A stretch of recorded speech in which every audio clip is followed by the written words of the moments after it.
Hello everyone, in this video we'll be covering the Nimzo-Indian defense. Admittedly, being a King's Indian player and taking a first look at the Nimzo, I am finding that one of the positive contrasts of the Nimzo-Indian is that Black has many ways of playing it.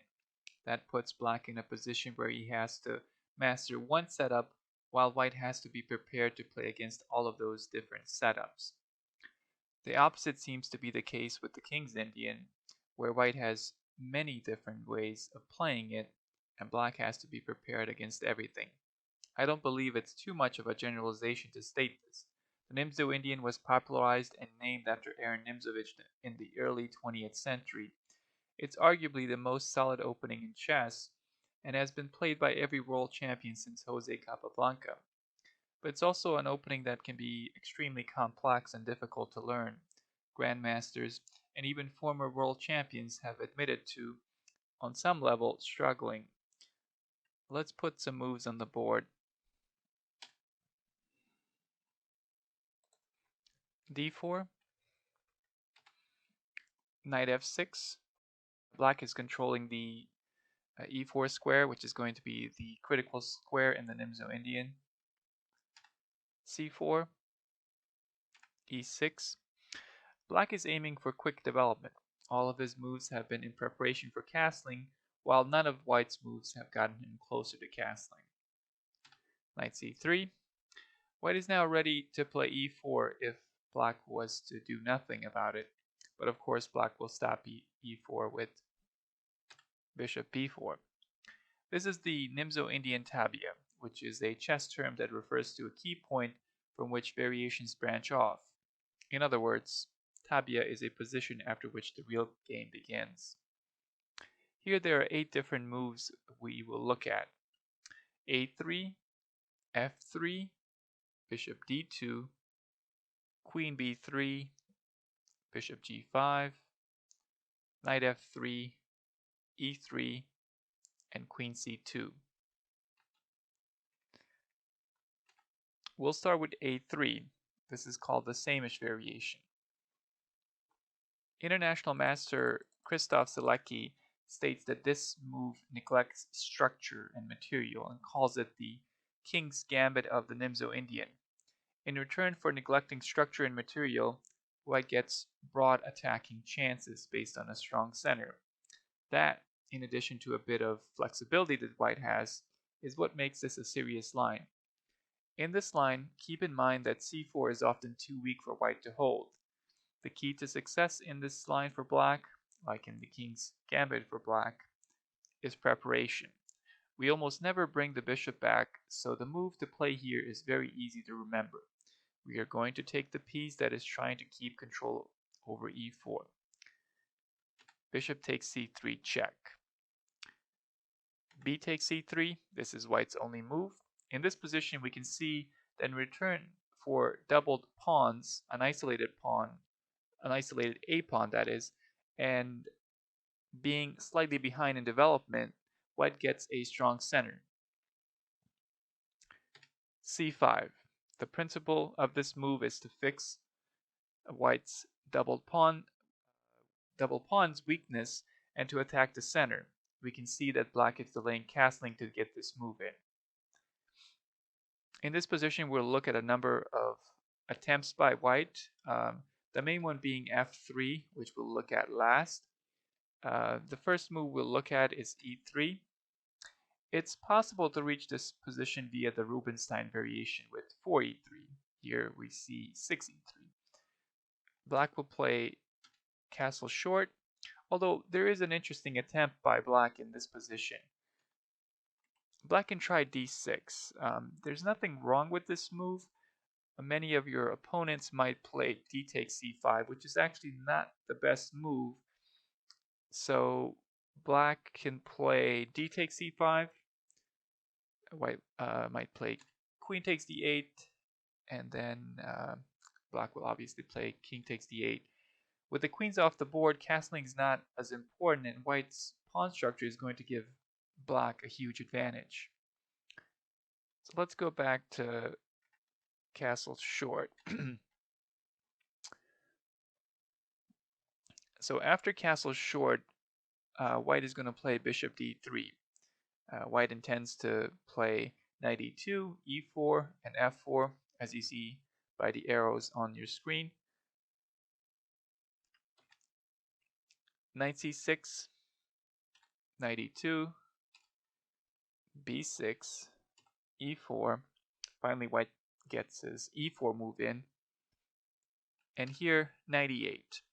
The e4 move is often followed by this knight e8 move in order to avoid a bishop g5 pin. Castle short, bishop a6. We know the idea here. We can see the arrows. The idea is to pressure the c4 pawn. f4. Let's look at a sample line. This is from the Richter Howell 2012 game. Black played f5, e takes f5, e takes f5, d takes c4, d takes c5, b takes c5, knight g3, g6, bishop e3, d6, and here white played an interesting move. Bishop takes f5, g takes f5, queen d5 check, rook f7, queen takes c6, bishop b7. The f7 rook is defending that bishop. Queen a4. Here black played queen f6, which is not the best move. The best move is actually h5, and white cannot take that pawn. For example, knight takes h5, and here black is completely winning. For example, queen h4, black is threatening to take the knight.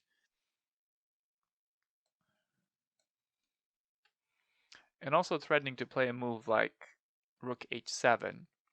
So knight g3, rook h7, completely winning. And keep in mind the positioning of black's light square bishop on b7. So let's go back. So that was e3. The next move we'll look at is knight f3. This is probably not the most accurate way of playing. Not that that means that you automatically have a winning position, but for all practical purposes, this essentially leads to the Hubner variation where black is up a tempo because white has played a3. Let's look at some lines. Knight c6, e3.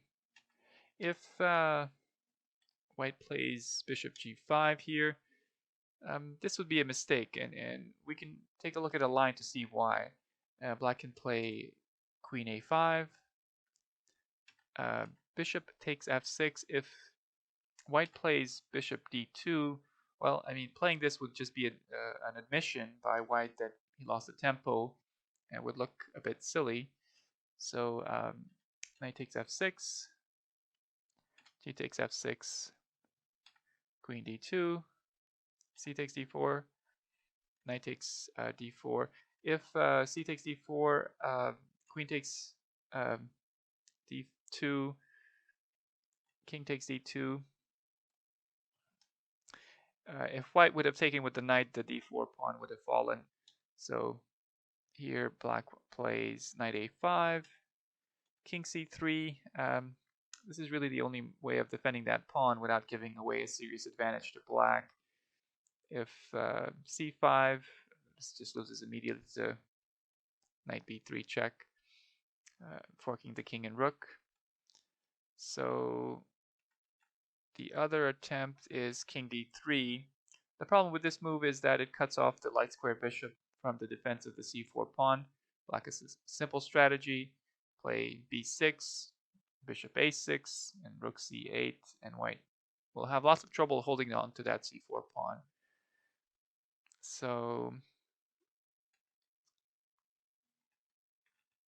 king c3. Black will play b6, knight d2, bishop a6, and here black is left with at least a slight advantage and a very easy plan to play king e7, rook a c8, double up on the c file with options of using the g file and the light squared long diagonal should those ever be necessary. The only thing to be cautious about in this situation is if there were to be a lot of trades, because white would be left with a better king for the endgame. Let's go back.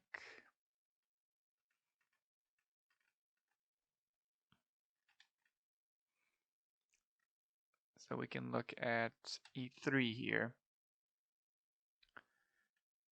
Black will play d6, bishop d3, e5. We can call this quasi-Hubner variation, but it's a bit more favorable to black. Let's play out some moves to see why. This is from a 2012 Sarajevo game between Sutkovic and Smith. So 94, c takes d4, c takes d4, bishop g4, d5, knight d4, queen a4, check. This is really not the best move here because black can play b5, c takes b5, bishop takes f3, c takes f3, knight takes f3, check, king f1, queen c8. In the actual game, black had actually played knight d7, but this queen c8 move simply wins the game for black. If white plays b6, we will play king e7. That's not going to cause us problems. And if we look at some ideas here, we can play moves like queen h3, and after king e2, we have knight d4. And if white insists on protecting the king, protecting that bishop, and plays king d2, depending on the position of the white queen, we may have moves like knight b3 if that queen leaves the defensive b3 square. And on b3, the knight actually forks the king and the a1 rook. And in some variations, there's ideas of queen c3, forking the light squared bishop and the a1 rook. Black is completely winning.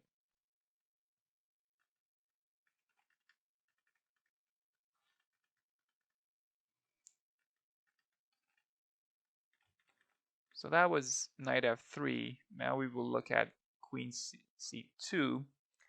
This is a strange looking move, defending the c3 pawn and keeping an eye on the already protected h7 square. The move to remember here is knight c6. White will play knight f3. If white plays d5, that's just going to lose a pawn after e takes d5, c takes e5, knight takes d5. So white will play knight f3, d6, e4, e5. White can't take because it leaves him with an isolated doubled pawns and an isolated pawn. So d5. If white plays bishop d3, this is an attempt by white of doing something different. Black will play bishop g4, and it leads to an unclear position after d5. Bishop takes f3, d takes c6, bishop takes g2, rook g1, bishop f3, c takes b7, rook b8, rook takes g7, knight h5, rook g1, and this is basically an unclear position, but probably black is at least equal here. So let's go back. So instead of bishop d3, the move white will usually play is d5. And black will respond with knight a5. And we begin to see a common theme here, a way of pressuring the c4 pawn. Black is going to be at least equal here. So let's go back. So that was queen c2. Let's look at d5. Instead of developing a piece, black just moves a pawn again with no apparent plan in mind. There really isn't much to analyze here. This is just an inferior move. Bishop g5 is another attempt. This is a very unambitious move that immediately gives black a slight edge. So black would play h6. If white takes the knight, he just loses a bishop pair for no apparent compensation. So bishop h4, queen a5, queen b3, but if queen d3, we'll play c takes d4, bishop takes f6, g takes f6, queen takes d4, king e7. White's weak pawn structure will ensure a solid endgame advantage for black, and black will look for ideas like knight c6, potentially to bring that knight to e5, ideas of playing d6, rook g8 to take the g file, and moves like queen c5 because black is, of course, happy to get an early endgame. So you see the arrows for those ideas on your screen.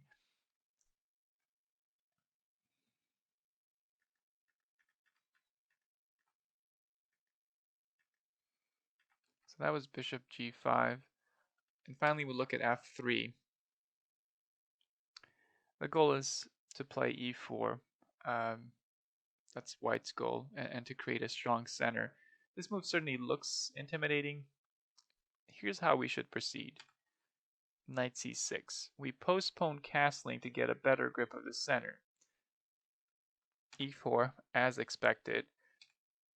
d6, but let's look at castle short. This is not a good move here because white will play e5, knight e8, f4, and it's not looking good for black. The best move for black is actually to undouble white's pawns. Objectively, the position may or may not be equal, but this is not something anyone wants to play. So in this position, it's important to remember not to castle, but instead to play d6. And we are playing this in order to prevent white from playing e5, because the c6 knight also controls that square and can capture. There's also white's dark square bishop. Think of ideas of playing bishop g5, followed by being able to safely play e5 to attack the pinned knight. So bishop e3, the weakness of having played f3 and e4 is that white has weakened the d4 pawn. So instead of being able to play a nice developmental move like bishop d3, he has to play this. Let's see what happens if he plays bishop d3. So bishop d3, c takes d4, c takes d4, knight takes d4, and white is simply down a pawn.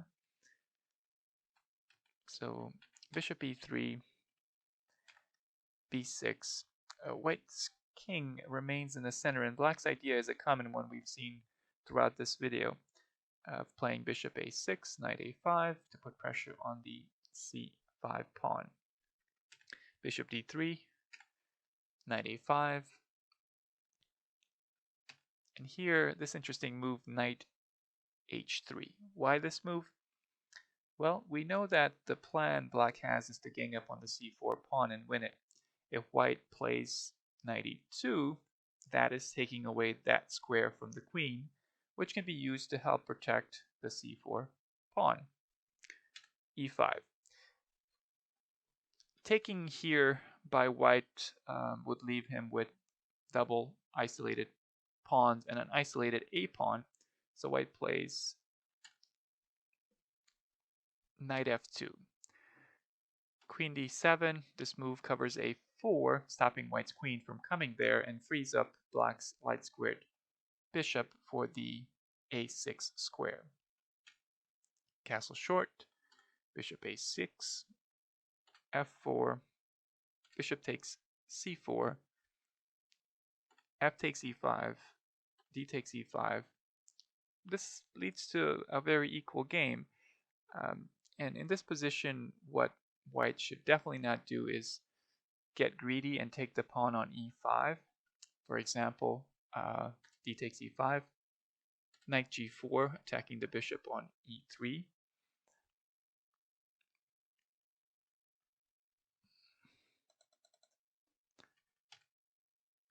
e6 is what white would play here, but if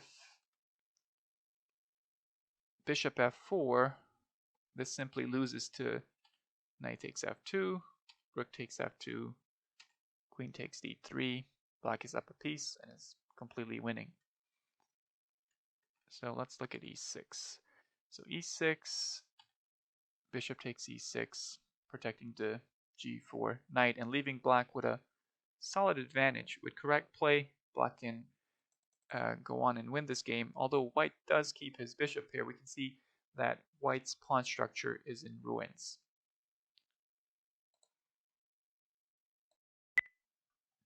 Now we will look at 4f3. This is known as the Kmak variation and is one of the most solid and serious moves that white can play.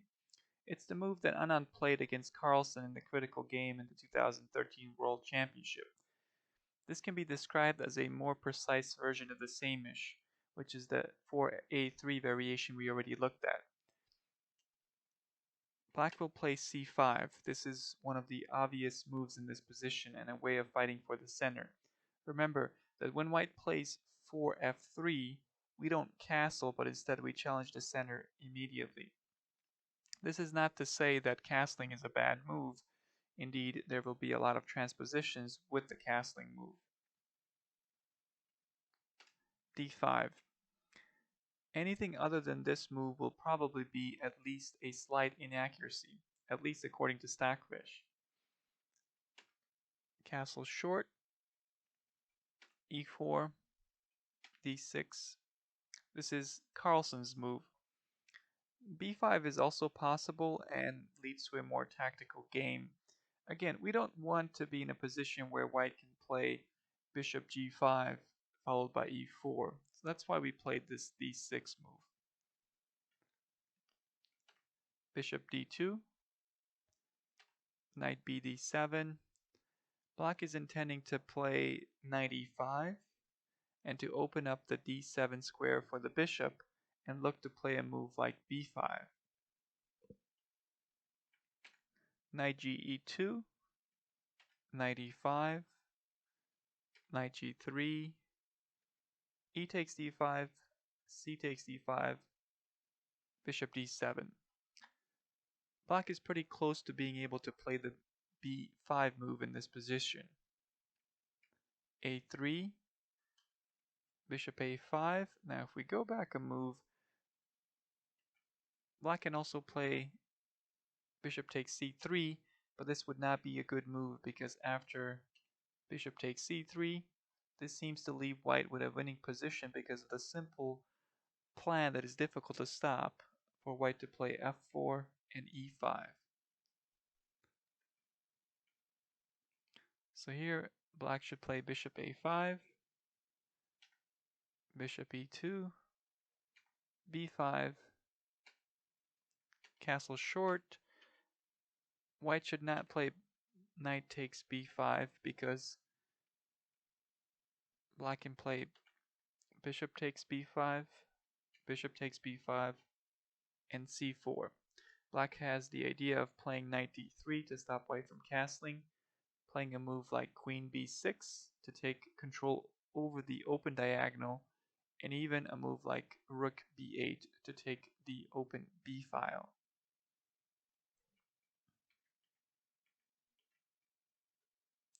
So white should play castle short.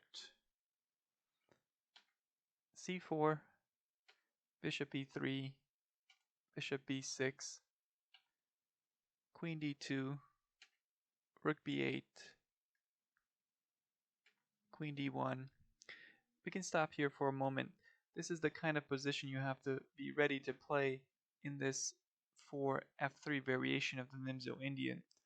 The move that black should play here is probably h5.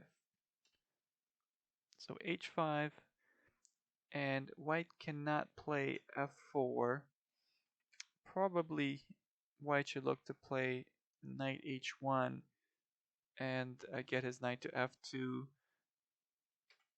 So if h5, f4 cannot be played because it leads to this variation, knight eg4, bishop d4, h4, knight h1, knight e4, and after the queen moves, black is going to take the bishop on d4.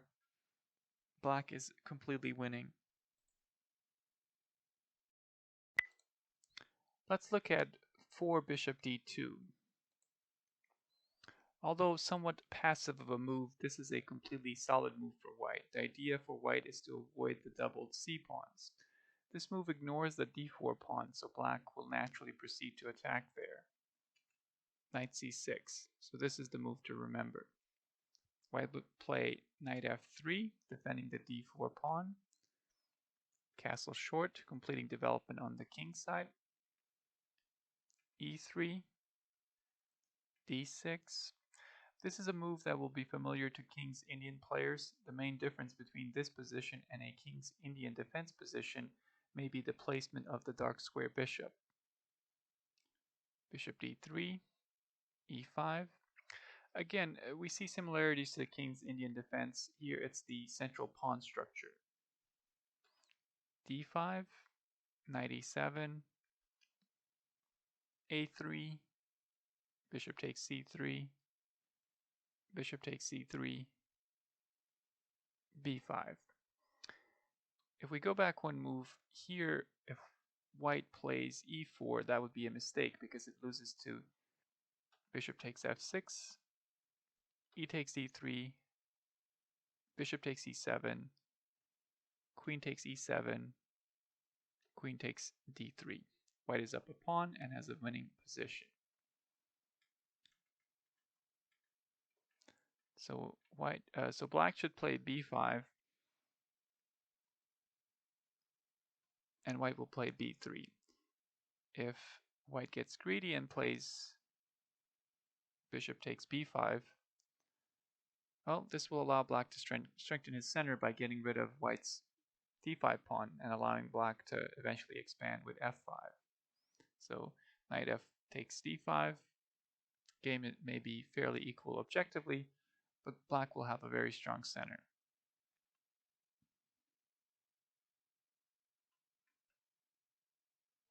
So after b5, white will play b3.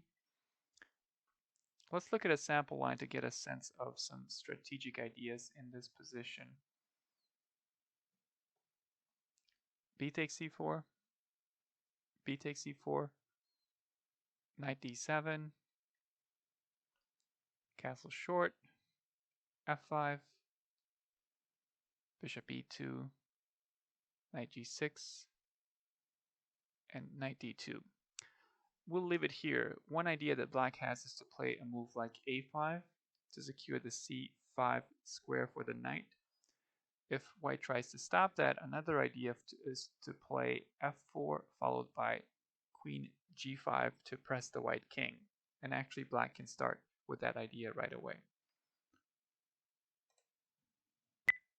Next we are looking at the queen b3 move, which is the Spielman variation. And it's a surprise weapon that is fairly rare to see. This is a good move, but not as good as queen c2. The issue with queen b3 is that it neglects e4 and puts the queen in a position where it could get attacked later on. c5. Last time we attacked the d4 pawn with the knight, but when white plays queen b3, we attack the d4 pawn with the c pawn. D takes c5, knight c6, developing the other knight and protecting the dark square bishop. We'll have time to take the c5 pawn later. Knight f3, knight e4, bishop d2, knight takes d2, knight takes d2, f5. Here black has taken control over e4 and is preventing knight e4 ideas. e3, bishop takes c5, bishop e2, b6, castle short, bishop b7, knight a4, rook b8. The only reason to put the knight there seems to be to take the bishop, so black is positioning his rook to be on the open file. Knight takes c5, b takes c5, queen c3, queen f6, queen takes f6, g takes f6, f4, rook g8. The game is fairly equal. Black will try to take advantage of the two open files he has for his rooks. We're moving on to the 4 bishop g5 line. This is the Leningrad variation and the move Boris Spassky used to play. This is a surprise weapon white will sometimes use and is completely solid despite not being considered mainline Nimzo-Indian. c5, d5. We go back one move. D takes c5 leads to bishop takes c3, b takes e3, queen a5.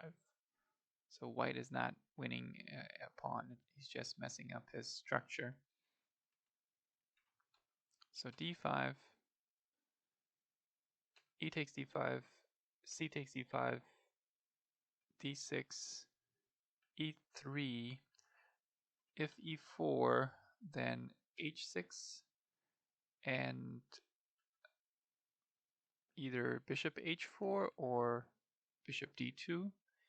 If bishop d2, white has wasted a move moving his bishop to g5 and then to d2.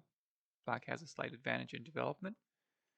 And if bishop h4, then g5, bishop g3, knight takes e4. So after knight takes e4, black is already easily better. If white tries queen e2, castle short, threatening rook e8 should white take the knight. So that's the e4 move that does not work in this position. So white will play e3, knight b d7. Black wants that knight on the e5 square. Bishop d3, queen a5. This is one way of playing this variation, and in this variation specifically, black wins a pawn. So knight ge2, knight takes d5, castle short, bishop takes c3, b takes c3, and here c4. Black must be careful not to play knight takes c3 in this position because it results in the collapse of black's position. So after knight takes c3, queen takes c3,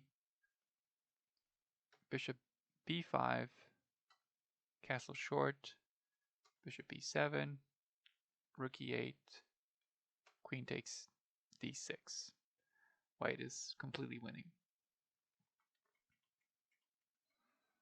So we don't take that pawn, instead we play c4. And here white will play bishop c2. If bishop takes c4, well, this loses to a fairly simple idea. See if you can pause the video and find it. So the idea is knight 5 b6. Both bishops are under attack and one will be captured. So after c4, bishop c2. Let's play out the moves from the Leko versus Georgiev Olympia 2012 game. We'll go a little deeper into this line to give you a sense of the kind of game you can expect. Castle short, knight g3, knight takes c3, queen h5. White cannot play queen takes d6 because it loses to queen takes g5. So queen h5, f5, e4, knight takes e4, rook a d1. If knight takes e4, then f takes e4, bishop takes e4, knight f6, and white cannot play bishop takes f6 because his queen is pinned. So queen h4, knight takes e4, queen takes e4, queen takes e5, and black is completely winning.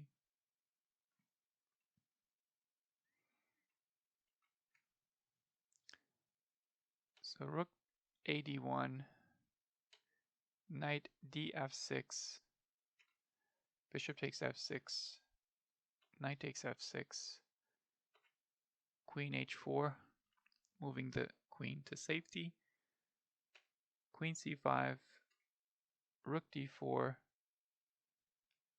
d5. Black protects his c4 pawn, and he has protected pass pawns now. If you were to imagine the heavy pieces off the board, the c4, d5 pawns would be powerful. Rook f d8, bishop e6, knight takes f5, bishop takes f5, bishop takes f5, rook a e8, g4, rook e5, rook f4, h6 to prevent g5 and also freeze the knight. g5 anyway, knight h5, queen takes h5, rook e takes f5, rook takes f5, rook takes f5, queen e8, and queen f8. Leko's opponent resigned here. The past protected pawns will be decisive. White does not have a decent way of avoiding the queen exchange.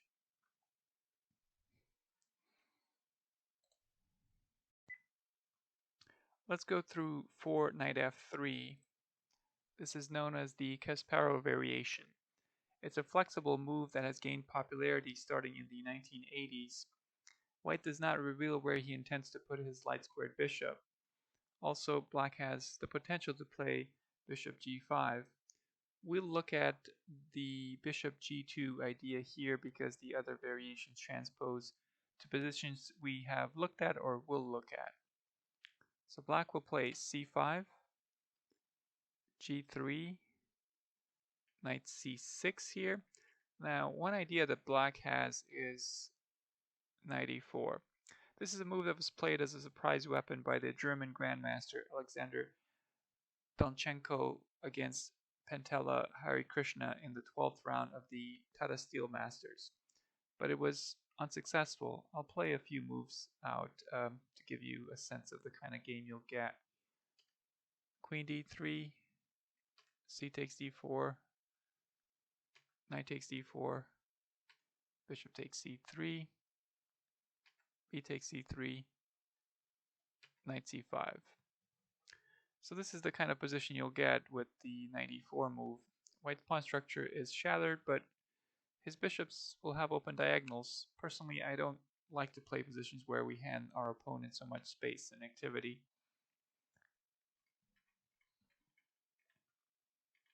So the idea we'll be looking at here is knight c6 instead. White will play bishop g2, knight e4, queen d3, c takes d4, knight takes d4. Let's look at queen takes d4. Black will play d takes c3, castle short, c takes b2, bishop takes b2. Black is between slightly and clearly better due to white's two isolated pawns. So white will really want to play the knight takes d4 move. and black will play knight takes c3, b takes c3, knight e5, attacking the queen, queen c2, and black will play bishop e7. We'll stop here. White's damaged pawn structure speaks for itself, but white is not without some compensation. For example, white's strengths are the bishop on g2, the knight on d4, and the open b file. Objectively, the position is about equal.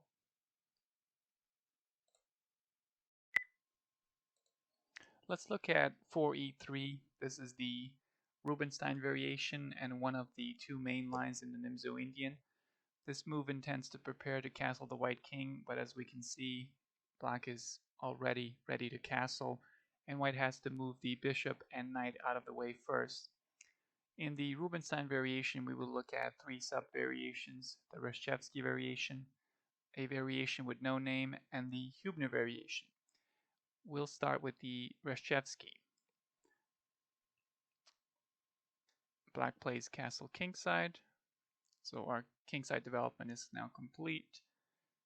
And we'll look at bishop d3, but first we'll look at knight ge2, which is the Reshevsky variation of the Rubenstein line.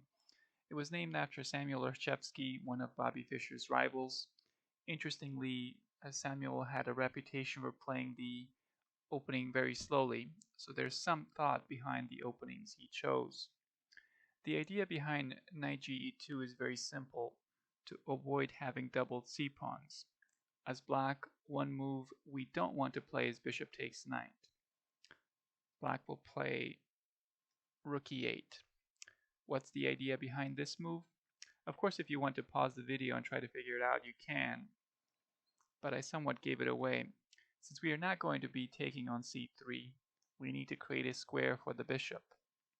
So white will play a3, and we will play bishop f8. e4.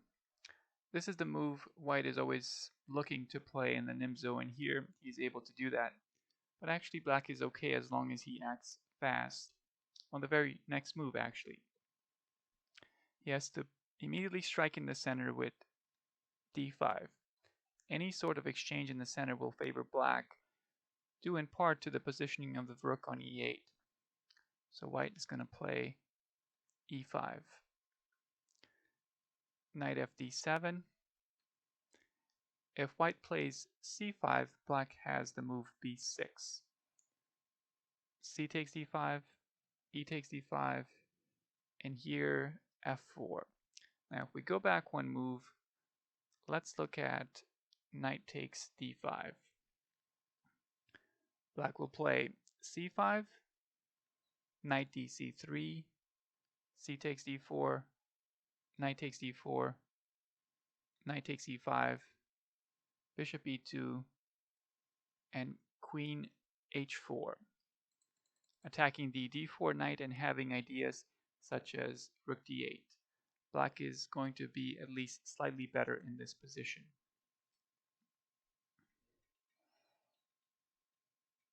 So let's go back to f4. After f4, black is going to play c5, bishop e3.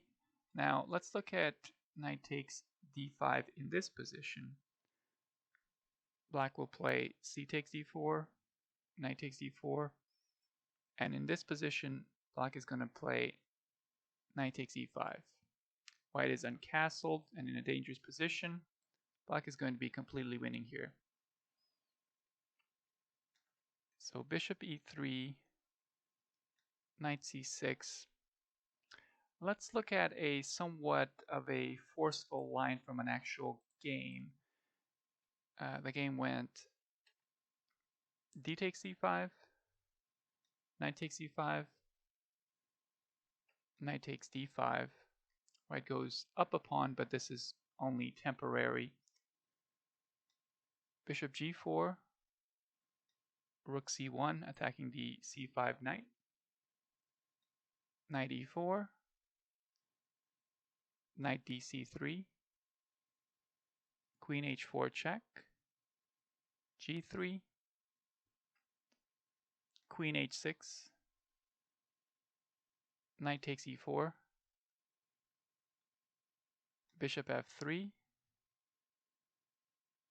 Knight F2, Bishop takes H1, Knight takes H1, Knight takes E5, F takes E5, Queen takes E3, Queen D4, Queen takes D4, Knight takes D4, Rook takes E5 check, Bishop E2, Rook A E8, Rook C2, and here Rook C5. The pieces are different, but material is actually even. Black is left with a fairly equal endgame here.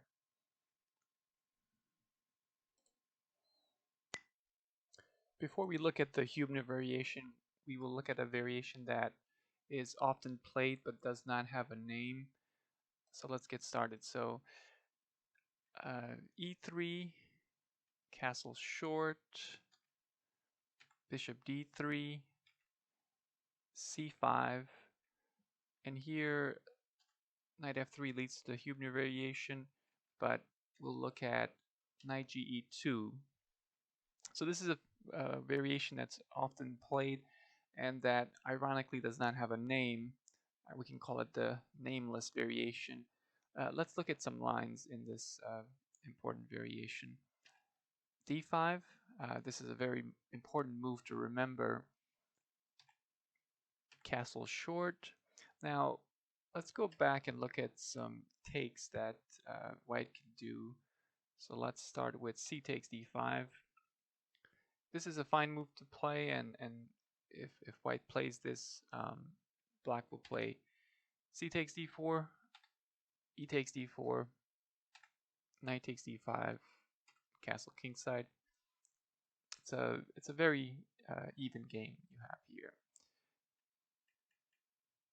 Now let's look at the other take, which is c takes e5. This is not a good move because black will play d takes c4, bishop takes c4, queen takes d1, king takes d1, and knight g4 to more or less force white to play king e1. Black is at least slightly better here.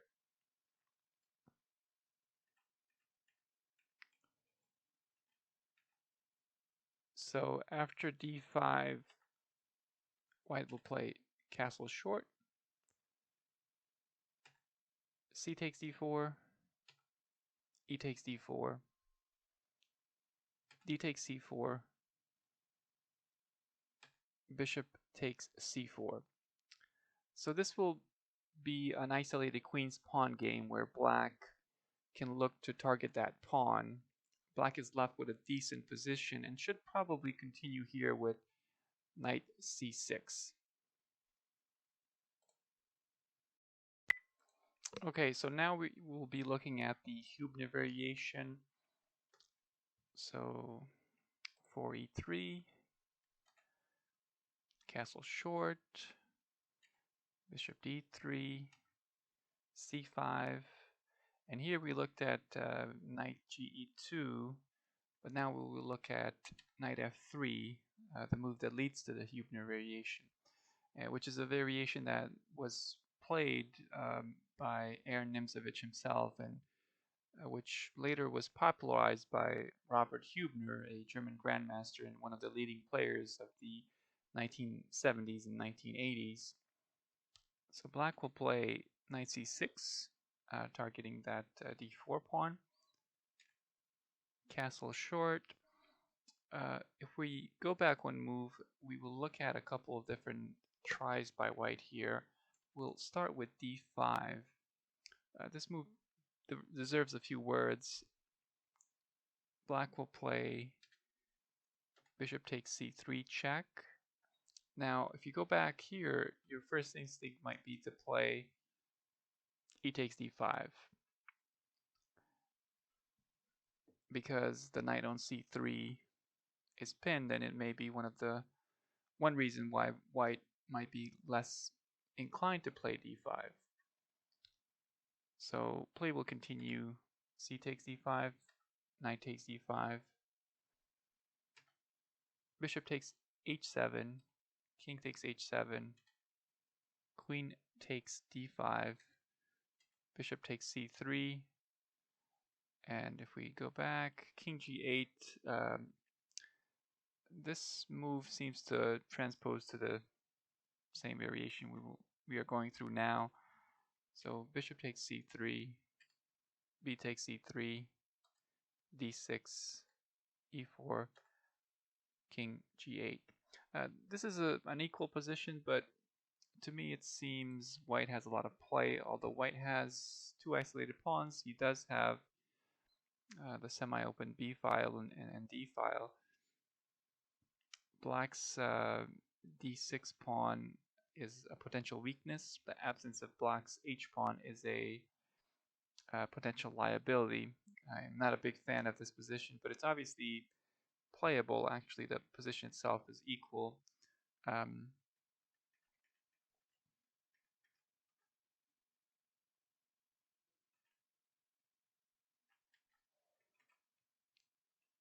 So a3, this is another move that deserves some words and analysis. 7-8-3 avoids the Hubner variation. Play will continue.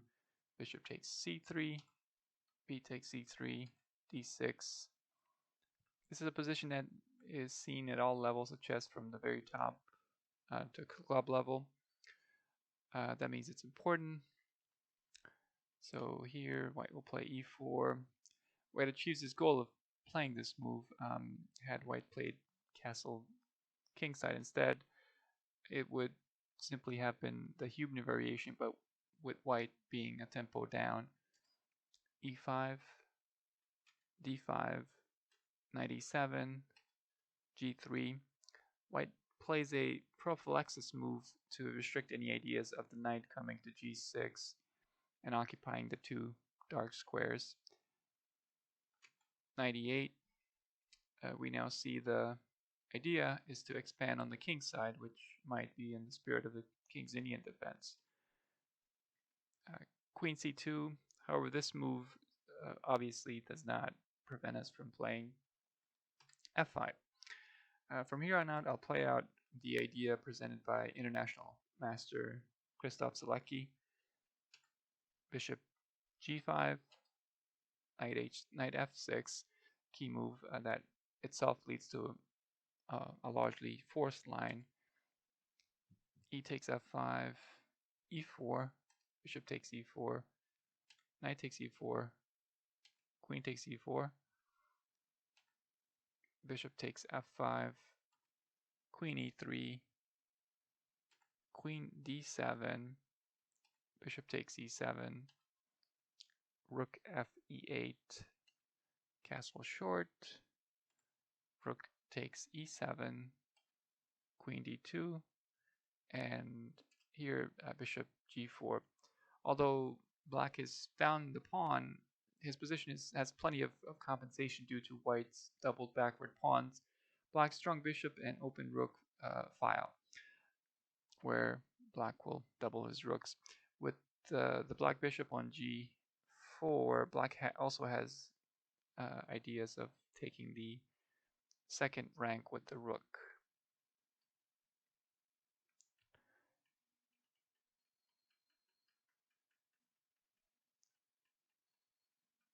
So that was a3, and then the other variation we will look at before we look at castle short by white is d takes c5. This is just a quick sideline to know how to respond to. It doesn't seem to do anything. Black can just play bishop takes c5. Black seems to have equalized, meaning that the initial advantage that white had by reason of having the first move seems to have evaporated. Position itself is about equal. So now we will look at castle short.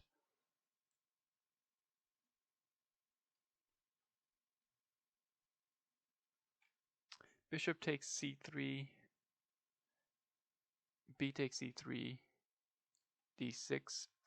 So this is the starting point of the Hubner variation. 70s international master Christoph Selecki describes the Hubner variation as leading to strategically very complex positions of a closed nature that offer wide scope of creativity. It's all about structures, plans, and patterns. We'll look at two moves, knight d2 and e4. We'll start with knight d2. This is an important move to know how to respond to. Black should play in this position e5. That's the move to remember here. White has a natural move that he will play in this position. Rook b1, taking control over the semi-open file. b6 here.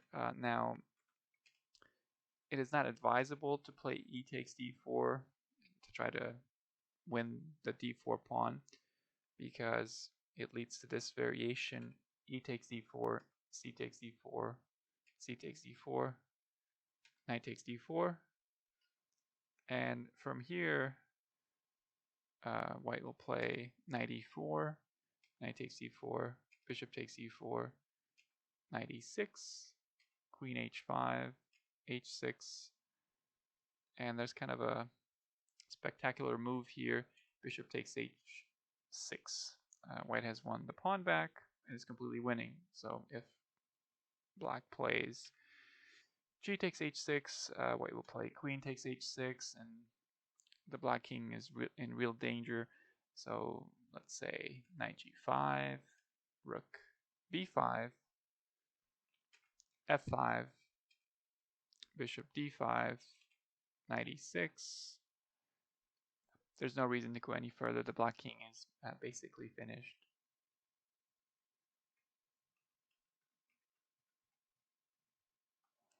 So we really cannot win that pawn. So instead, b6 is played.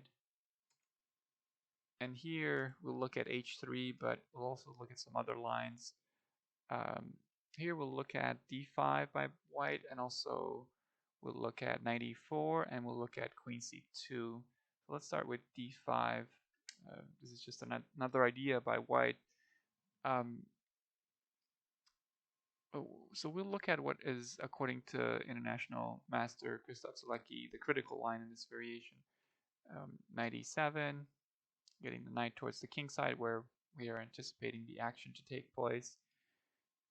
Queen c2, bishop d7, developing that bishop. f4, e takes f4, e takes f4, and here g6. So black is probably going to be slightly better on the account of the position being one in which it is a bit difficult for white to make serious progress, at least in the short term. So that's the d5 idea. And if knight e4, well, this idea is not too ambitious for white.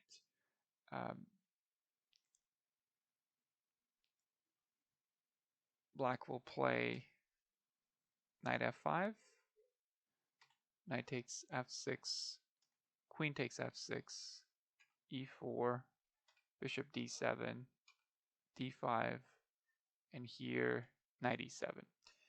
Both sides will have chances in this fairly equal position. That was the knight e4 idea. And we'll look at queen c2 now. After queen c2, black should play bishop d7, h3, queen c8. And this transposes to the h3 variation we'll look at now. So let's go there. So 11 h3. Black will play h6. This move is recommended by the Dutch Bosnian Grandmaster Ivan Sokolov. White will play f4, e takes d4, c takes d4, c takes d4, e takes d4, d5. So black is at least slightly better in this position. If white takes the d5 pawn, black is going to take with the queen or even the knight, and white will be left with two very vulnerable and isolated pawns, which black will target and very likely win at least one of them. In any case, black will have plenty of play on the light squares in this position.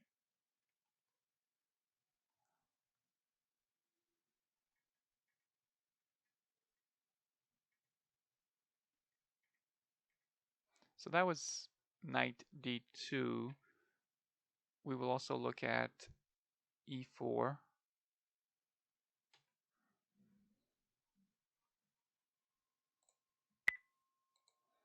Against e4, we will play e5. So black employs a dark square strategy, and this structure will define the rest of the game. d5, knight e7, knight h4. This move seems to have ideas of knight f5 and or f4. If we stop for a second to evaluate this position, we quickly notice that white's light squared bishop is his weak bishop. The bishop is blocked by his own pawns. It would seem that for black to trade one of his knights for white's dark square bishop would be a good plan for him. Here, black plays h6, queen f3. Before we look at queen f3, let's look at f4. This is what was played in the Spassky-Fischer 1972 game. It doesn't seem to be the best move, but it is very playable. Let's look at how that game played out. Knight g6. White's knight is an unpre. Thus, white has to play knight takes knight or f takes e5 and allow black an immediate outpost on e5, which is a strategically dubious idea for white. So knight takes g6, an almost forced move. F takes g6, f5, b5, a strange move, but one that is perhaps difficult to find over the board. Nonetheless, it is the best move in the position. C takes b5. The next move is elusive and a bit dazzling. c4. Bishop takes c4. Before we look at bishop takes c4, let's just take a look at bishop c2. In this position, we can see that if we exchange on f5 and then play queen b6, we can take on b5, and the d5 pawn will be a potential weakness down the line as well, since it will be difficult to protect. Here, play will continue. G takes f5, e takes f5, queen b6, king h1, queen takes b5, rook b1, queen a5.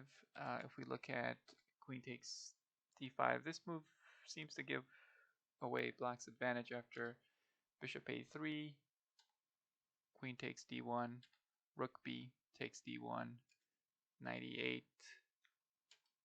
bishop takes d6, knight takes d6, rook takes d6, rook b8. The game is even, but definitely sharp. So queen a5, queen f3. Black will have slightly to clearly better position. He's going to play queen takes a2 and threaten the light squared bishop. That bishop is helping protect the f5 pawn. Also, black will look to play a move like rook f7 to take the b file back.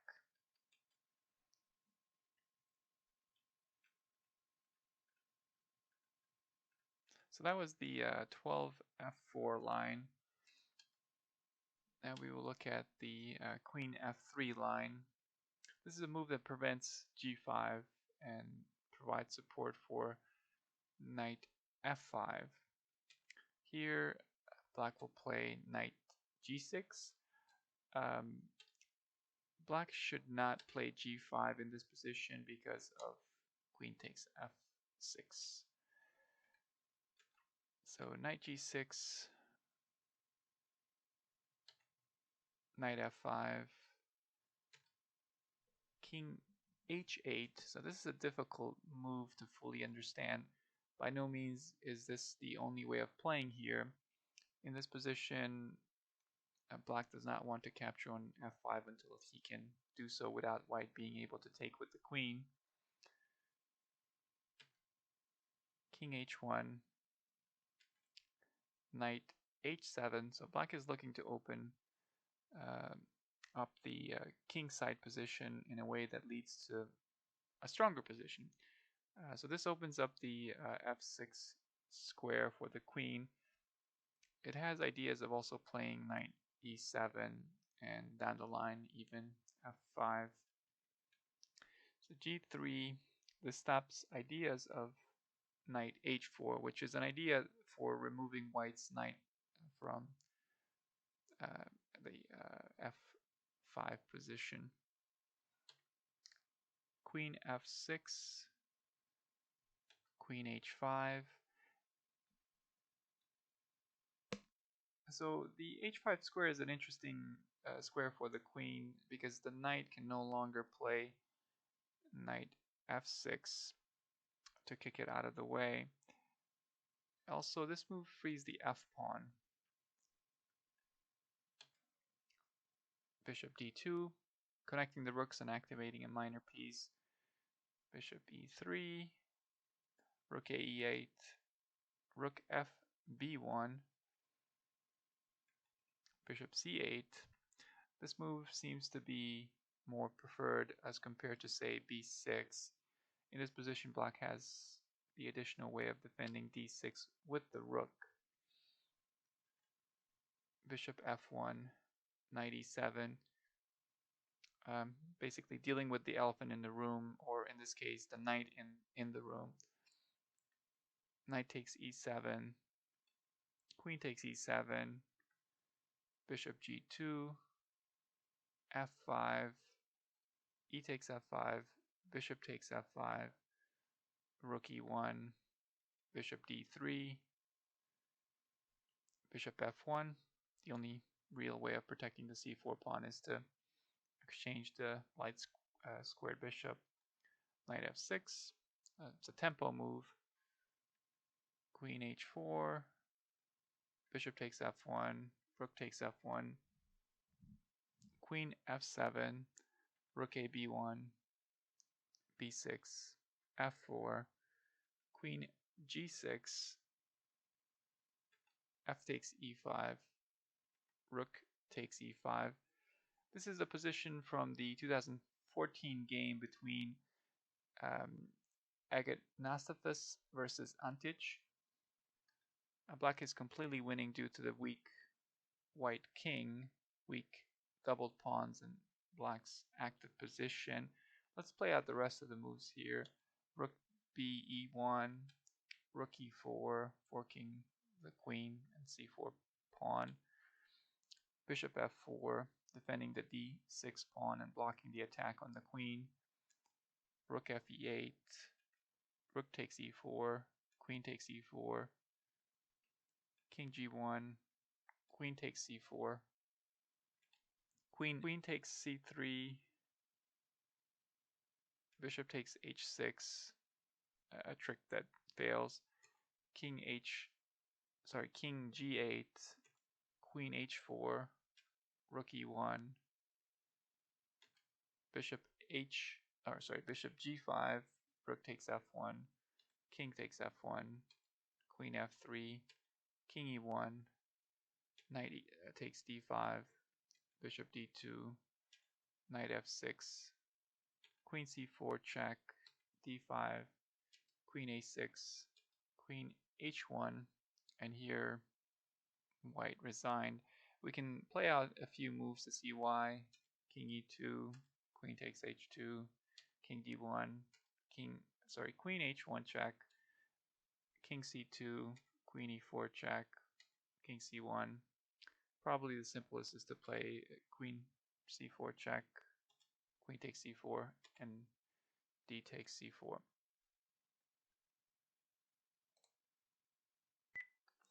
The final variation we will be looking at is for queen c2. This is the classical variation and one of the two main lines of the Nimzo-Indian. And this has been the main line from the 1920s to today, except for a period of time when it lost its mainline status from the 1950s to the 1980s. The idea here for white is to gain the bishop pair without creating structural weaknesses, the doubled c-pawns. The drawback of queen c2 is that it neglects development, especially on the king side, requiring more time for white to castle. Even though white possesses the bishop pair, it is usually best for black to open up the game quickly to exploit his lead in development. Castle short. This is the move to remember. And this move makes a lot of sense. White is probably not going to castle short, so we don't have to wait to see which side white is going to castle. Here, white has four main responses. A3 is about 2.5 times more popular than all the other three responses combined. The three other responses are knight f3, e4, and bishop g5. So let's start with knight f3.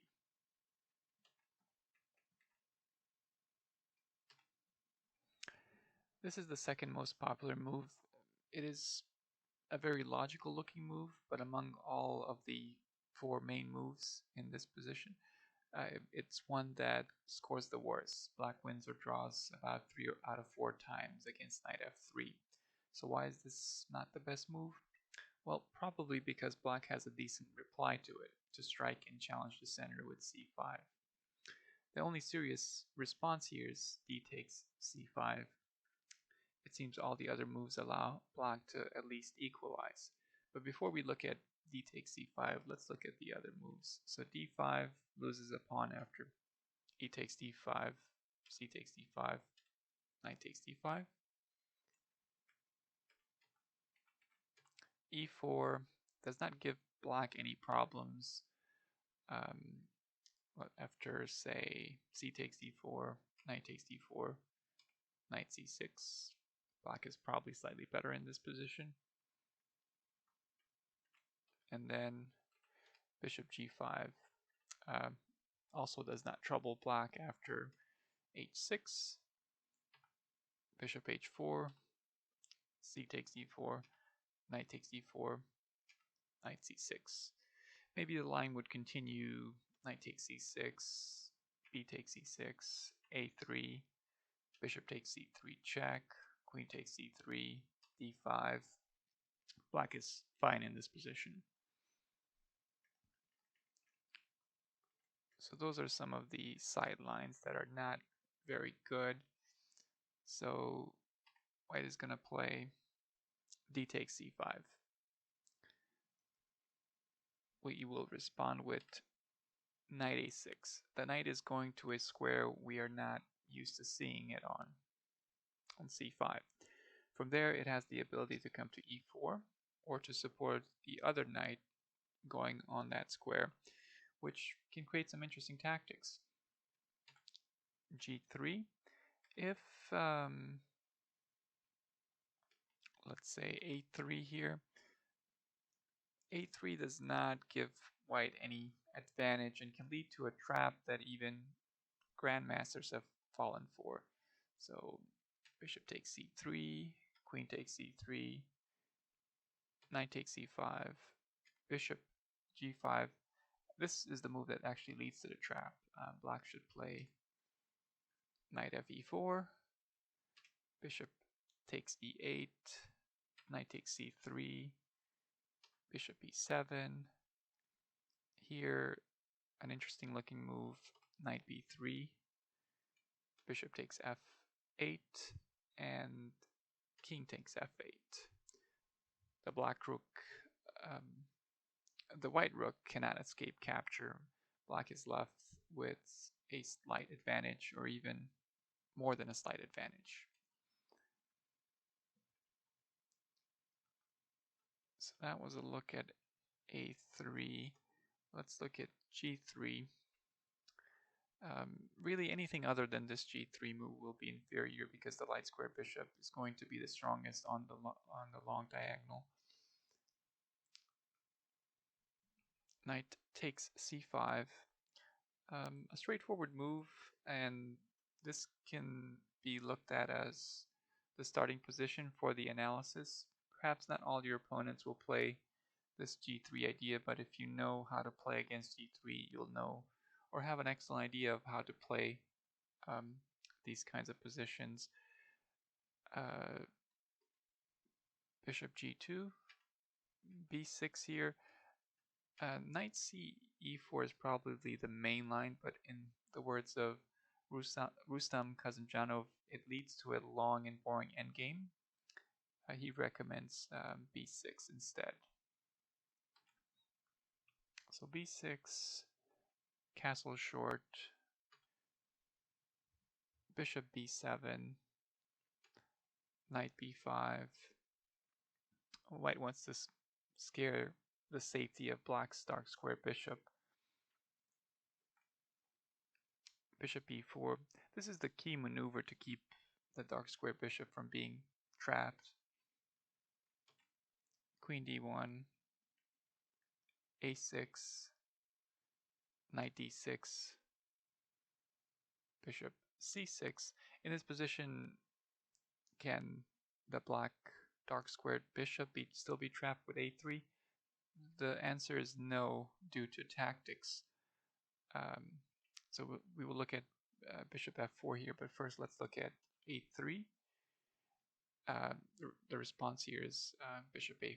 That's the tactic. So bishop f4, knight ce4, rook c1,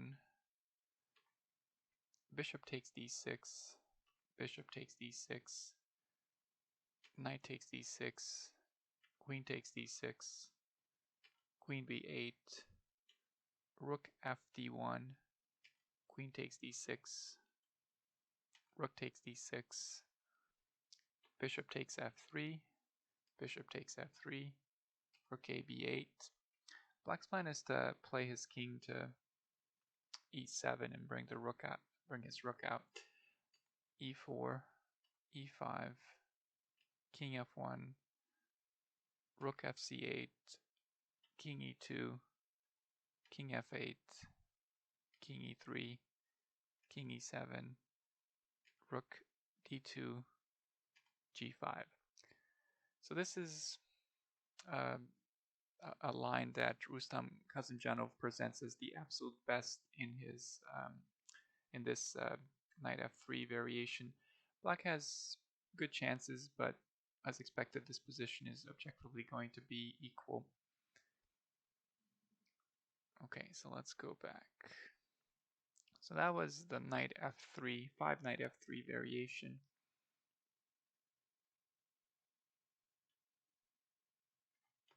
So next we will look at e4. This is a serious response by white, so you have to know exactly what you're doing here. The move to remember is d5.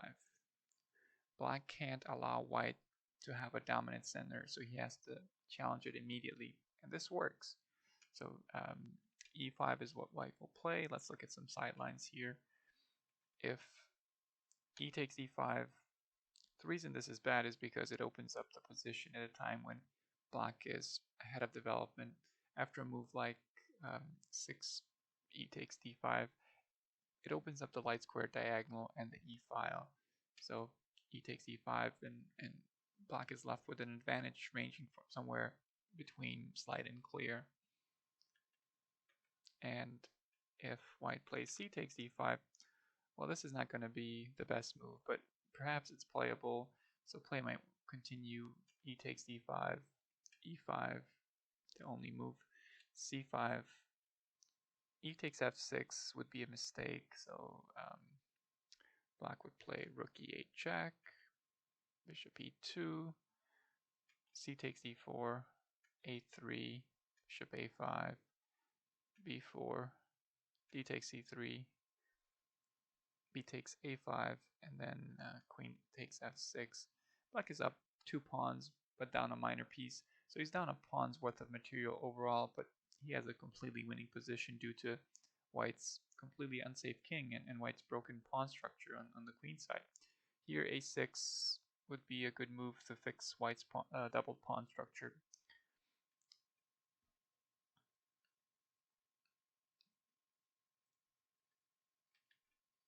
So let's go to e5 here. This is the serious reply by white, the most serious one, reply by white. Black will play knight e4, bishop d3. Let's look at a3 here as well.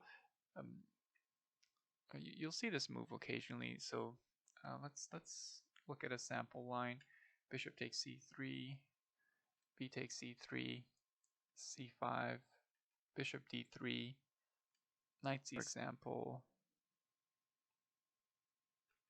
Bishop takes e4, d takes e4, queen takes e4, c takes e4, d4 is protected. If white takes black, we'll be left with the better queen side structure.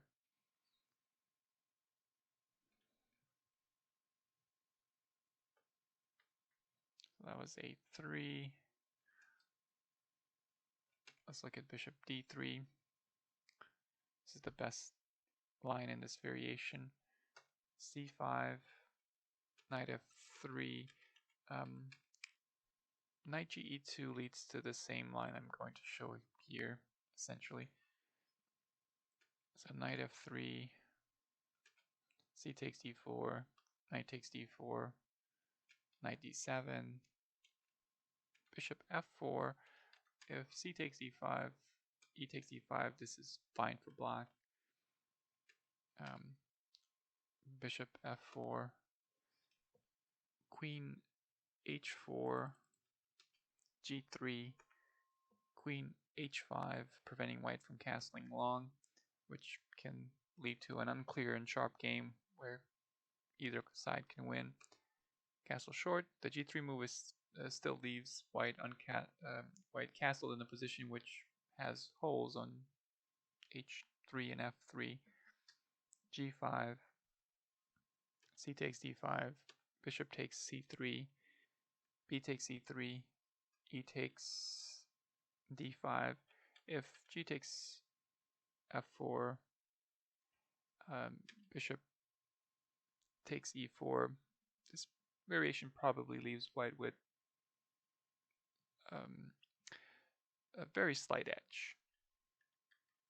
So e takes d5, bishop e3, knight takes e5, f3, knight c5, bishop e2, b6, knight f5, bishop takes f5, queen takes f5, rook a e8, queen takes g5, queen takes g5, bishop takes g5, rook e6, rook a d1, and knight a4.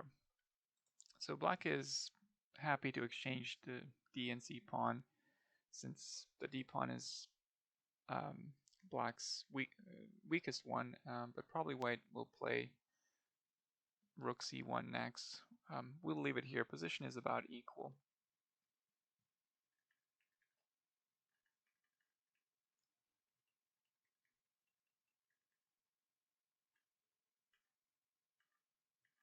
So we looked at e4, and now we're going to look at bishop g5.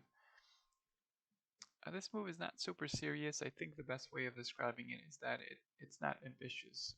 Here, Black should play c5, d takes c5, knight a6, a3, bishop takes c3, queen takes c3, knight takes c5, bishop takes f6, f3. Let's look at this move for a second here. Here play might continue knight fe4. Very strange looking move, but after bishop takes d8, knight takes c3, this leads to the same trap we looked at before. So bishop e7, knight b3, bishop takes f8, king takes f8. Black will be left with a better position due to his active knight.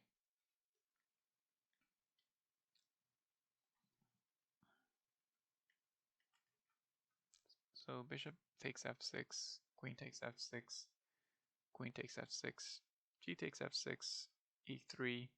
White doesn't want to play b4 because it would weaken c4, b6 here, and black has a fine position here.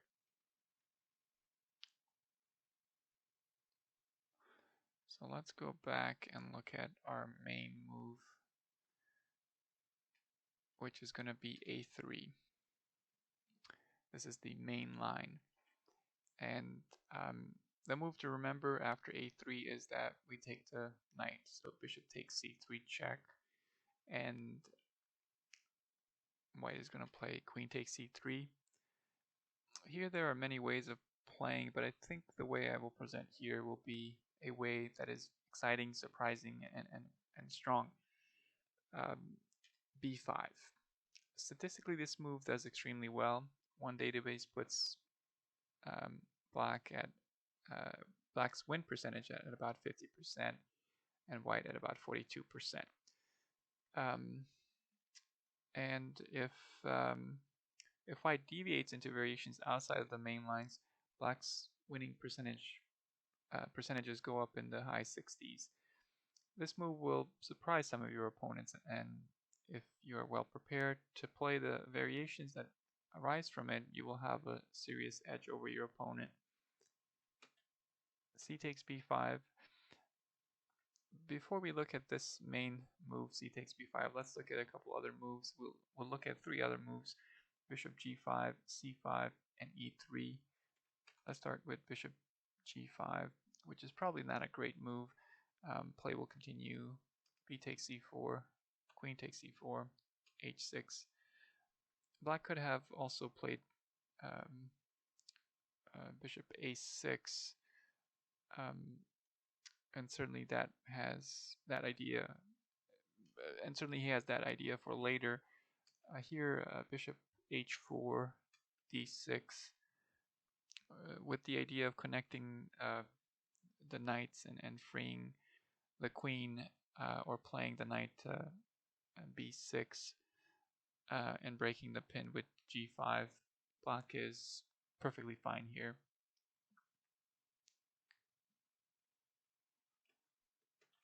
c5 is another variation we need to look at. Here we will play bishop b7 attacking g2. White will have to play knight f3 or f3 before being able to take out his bishop. Not a huge nuisance, but sometimes white does want to bring his bishop out first. So here, bishop g5, h6, bishop h3, d6, e3, a6, knight f3, g5, bishop g3, knight e4, queen c2, and f5. Black will look to play queen f6, a4, d takes c5. After white castles, black can look to take the bishop on g3. So that was 7c5. And the other move we'll look at is e3. Here we can just play b takes e4, bishop takes c4, and a5. This move prevents white from playing b4, which after white takes will result in an isolated b pawn or an isolated a pawn, while at the same time black will be getting rid of his weak isolated a pawn. So let's go back and look at the main move here, which is going to be c takes b5. This is by far the most popular reply. It's about 5 times more popular than the next 3 moves combined. Here, black will play c6. That's the move to remember in this position. And white will play bishop g5. But let's look at another idea, which is b takes c6, and we'll look at a sample line. This is a popular move on the non-master level. Here we just want to play knight takes c6, e3, a5, knight f3, queen b6, bishop e2, and bishop a6. Black is well developed in this position and doesn't have any problems. So bishop g5, the best move white can play, and the most popular one as well, especially on the master level. C takes b5 in this position, and then here e3. Let's look at this knight f3 line, which I will go bishop b7, e3, a6, bishop d3. If bishop e2, then the play will continue knight c6, queen d3. If castle kingside, then what will happen is knight e4, bishop takes d8, knight takes c3, b takes c3, and rook f takes d8. This is a line recommended by the former world champion Kasanjanov. Black is probably okay, but Stockfish seems to indicate that white could have a slight advantage depending on when you stop the analysis. So this is a line that should be left for further study, analysis, and perhaps even improvement. So queen d3, h6, bishop h4, knight a5. The fight for the light squares continues. e4, g5, knight takes g5, knight takes e4, knight f3, queen e8, castle short, f5. This is a very nice position for a human player. However, computers, depending on when you stop the analysis, might find that there's a slight advantage for white. But this is not something to put too much focus on. In this position, black has a nice b3 and c4 square for the knight and a nice d5 square for the bishop.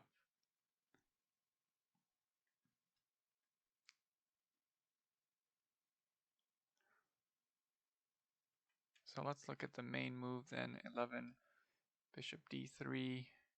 Here, black will play knight c6, castle short, knight e7, bishop takes f6, g takes f6. Black has ideas of playing bishop takes knight and f5 to open up lines for the queen.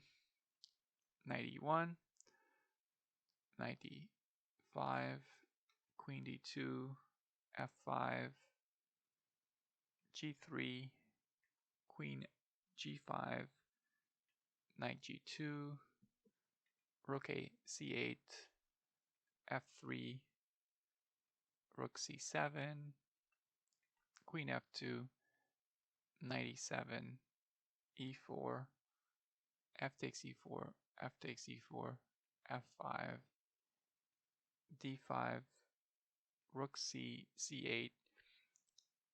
There's a lot of tension in the center, and the better endgame player will probably win this game. So we'll leave it here. So this was the knight f3 variation. Let's go back and look at 9e3.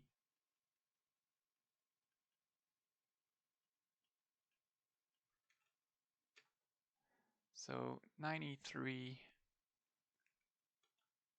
bishop b7. White can't take the pawn on b5 because of the bishop takes g2 threat in this position.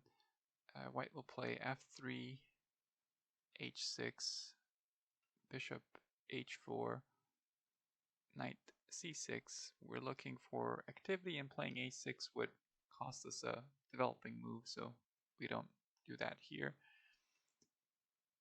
And here bishop takes b5. We'll look at some sidelines here. We'll look at bishop takes f6, we'll look at rook c1, and we'll look at knight h3.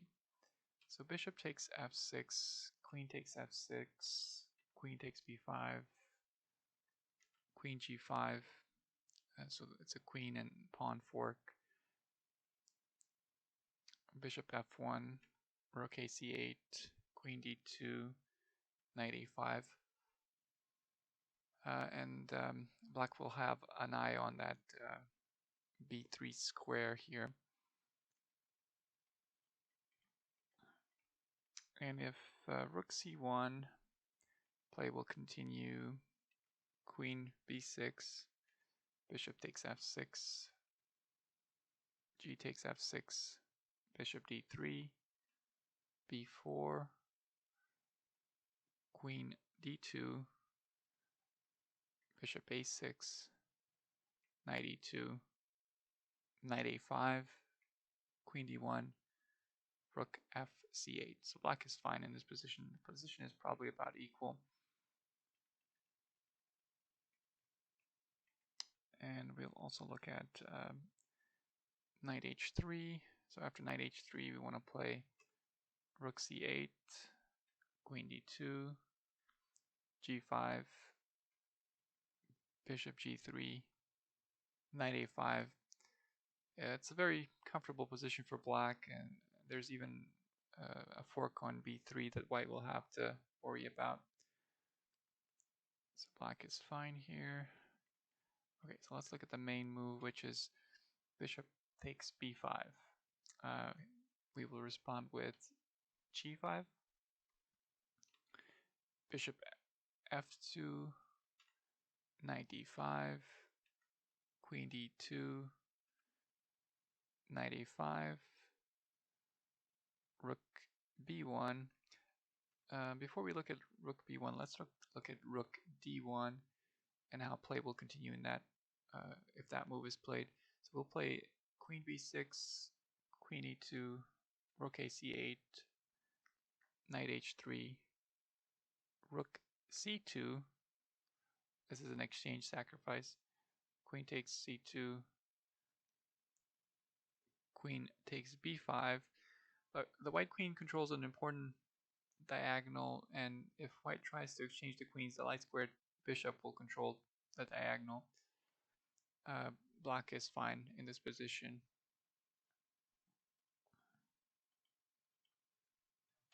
Rook b1. This is another rook move in anticipation of bishop b3.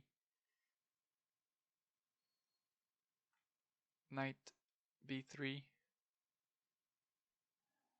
queen d3, queen a5, king d1, rook ab8, queen takes b3, bishop c6, a4, bishop takes b5, a takes b5, rook takes b5, queen c2, and here queen a6. The idea is to protect the c8 square for the entry of the black's second rook, and black is completely winning in this position.